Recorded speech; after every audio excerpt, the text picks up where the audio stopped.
नमस्कार दोस्तों, स्वागत करता हूं एक बार फिर आपका आज की बड़ी खबरों में जो आपको जानना बेहद ज़रूरी है। तो चलिए बिना किसी देरी के नज़र डालते हैं आज की बड़ी खबरों पर। राजा भैया ने कहा कि वंदे मातरम के दौरान कुछ लोग जानबूझकर चुप रहते हैं या लॉबी में खड़े हो जाते हैं। उन्होंने दावा किया कि ऐसी हरकतें अब सीसीटीवी कैमरों में कैद हो रही हैं। यह बयान देशभक्ति, आचरण और सार्वजनिक आयोजनों में लोगों की मानसिकता को लेकर नई बहस छेड़ रहा है। कुश्ती चैंपियनशिप में भाग लेने जा रहे खिलाड़ियों को ट्रेन में आरक्षित सीट नहीं मिली। मजबूरी में खिलाड़ियों को टॉयलेट के पास बैठकर सफर करना पड़ा।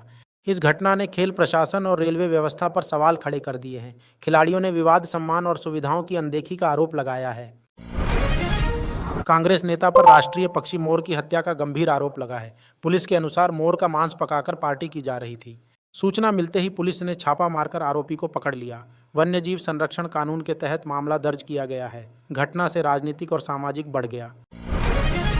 जैश ए मोहम्मद के सरगना मसूद अजहर का नया ऑडियो सामने आया है, जिसमें उसने फिर जहर उगला। उसने कहा कि उसके खून के हर कतरे से मुजाहिद पैदा होगा। इस बयान ने सुरक्षा एजेंसियों की चिंता बढ़ा दी है। भारत विरोधी साजिशों की आशंका फिर गहराई है। बिहार में एक बड़ा रेल हादसा टल गया जब रेलवे ट्रैक पर फंसा ट्रैक्टर ट्रेन इंजन में उलझ गया। इंजन ट्रैक्टर को करीब 500 मीटर तक घसीटता रहा। गनीमत रही कि कोई जानमाल का नुकसान नहीं हुआ। घटना के बाद रेलवे ने जांच के आदेश दिए।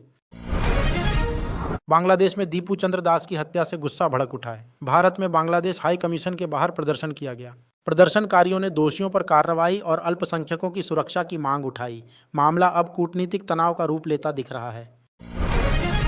असम के मुख्यमंत्री ने बांग्लादेश को कड़ी चेतावनी देते हुए कहा कि अब कूटनीति का समय खत्म हो चुका है। उन्होंने सर्जरी जैसे सख्त कदमों की जरूरत बताई। उनके बयान को सीमा सुरक्षा और बांग्लादेश में हिंसा से जोड़कर देखा जा रहा है। राजनीतिक हलकों में बयान चर्चा में है। कांग्रेस के भीतर जारी सियासी हलचल के बीच सिद्धारमैया ने कहा कि अंतिम फैसला राहुल गांधी ही लेंगे। शिव कुमार से करीबी की मुलाकात और खरगे के बयान पर उन्होंने प्रतिक्रिया दी।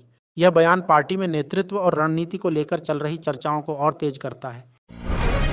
बांग्लादेश में हो रही हिंसा और दीपू चंद्र दास की हत्या का मुद्दा संयुक्त राष्ट्र तक पहुंच गया है। यूएन में मानवाधिकार उल्लंघन पर चिंता जताई गई। अंतर्राष्ट्रीय मंच पर उठे सवालों से बांग्लादेश सरकार पर दबाव बढ़ता नजर आ रहा है। भारत भी हालात पर पैनी नजर रखे हुए है। बीएचयू में 12 साल पहले कागजों में मृत घोषित किया गया व्यक्ति जिंदा लौट आया। वह खुद की बंद पड़ी पेंशन शुरू कराने दफ्तर पहुंचा। मामला सामने आते ही प्रशासन में हड़कंप मच गया। यह घटना सरकारी रिकॉर्ड सिस्टम की गंभीर लापरवाही को उजागर करती है। महाराष्ट्र की राजनीति में हलचल तब बढ़ी जब फडणवीस और एकनाथ शिंदे लंबे समय बाद करीब 2 घंटे साथ बैठे। बैठक का एजेंडा आधिकारिक तौर पर सामने नहीं आया। माना जा रहा है कि सरकार, समन्वय और भविष्य की रणनीति पर चर्चा हुई। राजनीतिक संकेतों पर सबकी नजर बनी है। उत्तराखंड में 2866 एकड़ जंगल की कथित लूट का मामला सामने आने से हड़कंप मच गया है। वन भूमि के दुरुपयोग पर सवाल उठे हैं। मामला सुप्रीम कोर्ट तक पहुंचा, जहां सीजेआई सूर्यकांत भी हैरान दिखे। यह प्रकरण पर्यावरण संरक्षण और प्रशासनिक जवाबदेही पर गंभीर सवाल खड़े करता है। दिल्ली में एक विदेशी नागरिक को हिंदी सीखने की धमकी देने का मामला सामने आया है। जानकारी के अनुसार वह व्यक्ति पेशे से फुटबॉल कोच है। आरोप है कि एक बीजेपी नेता ने सार्वजनिक रूप से उसे अपमानित किया। घटना ने भाषा, व्यवहार और सहिष्णुता पर बहस छेड़ दी है। उत्तर प्रदेश होमगार्ड भर्ती परीक्षा की तिथि जारी कर दी गई है। इस बार रिकॉर्ड संख्या में आवेदन आने से चयन प्रक्रिया और अधिक कठिन मानी जा रही है। लाखों अभ्यर्थी सीमित पदों के लिए मैदान में हैं। प्रतियोगिता के स्तर को देखते हुए कड़ी तैयारी की जरूरत बताई जा रही है। 2026 में राज्यसभा की 75 सीटों पर चुनाव होने जा रहे हैं, जिससे सदन का गणित बदल सकता है। कई राज्यों में सत्ता संतुलन का असर दिखेगा। भाजपा और विपक्ष दोनों के लिए यह चुनाव अहम माना जा रहा है। राजनीतिक रणनीतियां अभी से तेज हो गई हैं। इजरायल के प्रधानमंत्री नेतन्याहू ने ग्रीस और साइप्रस के साथ सुरक्षा सहयोग और मजबूत करने पर सहमति जताई है। क्षेत्रीय सुरक्षा, समुद्री निगरानी और ऊर्जा हितों पर साझा रणनीति बनेगी। यह कदम पूर्वी भूमध्य सागर में बढ़ते तनाव के बीच अहम माना जा रहा है। रेलवे में 22,000 ग्रुप डी पदों पर भर्ती का नोटिफिकेशन जल्द जारी होने वाला है। 10वीं पास उम्मीदवारों को अभी से तैयारी शुरू करने की सलाह दी गई है।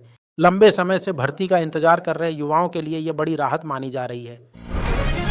सोमवार को दिल्ली एयरपोर्ट पर 500 से ज़्यादा फ्लाइट्स लेट हो गईं। खराब मौसम और ऑपरेशनल कारणों को देरी की वजह बताया गया। यात्रियों को भारी परेशानी का सामना करना पड़ा। कई उड़ानें रिशेड्यूल की गईं, जबकि कुछ यात्रियों ने सोशल मीडिया पर नाराजगी जताई। वाराणसी एयरपोर्ट पर विजिबिलिटी बेहद कम हो गई है। बीते 1 घंटे से दृश्यता शून्य बताई जा रही है। कोहरे के चलते उड़ानों के संचालन पर असर पड़ा है। एहतियातन कई फ्लाइट्स को रोका गया या डाइवर्ट किया गया है। यात्रियों को सतर्क रहने की सलाह दी गई। बांग्लादेश के मुख्य सलाहकार ने अमेरिकी विशेष दूत से मुलाकात में स्पष्ट किया कि देश में चुनाव तय समय पर ही होंगे। उन्होंने लोकतांत्रिक प्रक्रिया के प्रति प्रतिबद्धता जताई। यह बयान राजनीतिक अस्थिरता और अंतर्राष्ट्रीय चिंताओं के बीच अहम माना जा रहा है।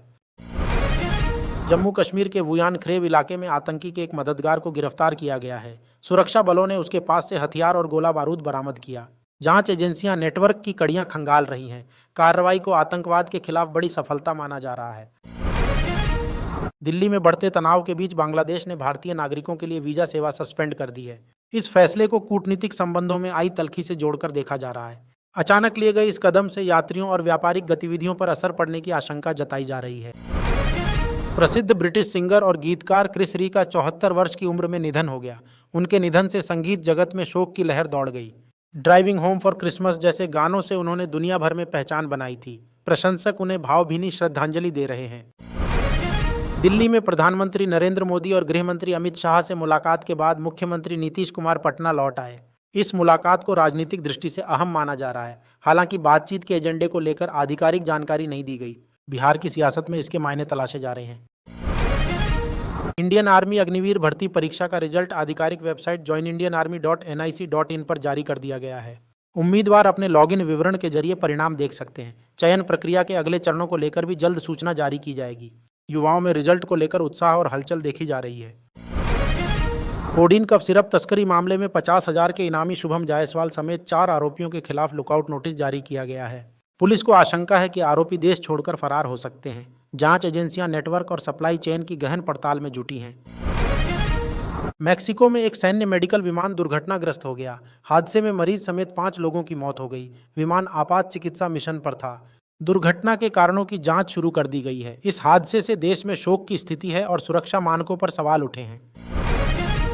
लखनऊ में यूपी बीजेपी अध्यक्ष पंकज चौधरी आज दोपहर 12 बजे अपनी पहली प्रेस कॉन्फ्रेंस करेंगे। इस दौरान संगठन, आगामी चुनावी रणनीति और राजनीतिक मुद्दों पर बयान दिए जाने की संभावना है। पार्टी कार्यकर्ताओं और मीडिया की नज़र इस प्रेस वार्ता पर टिकी हुई है।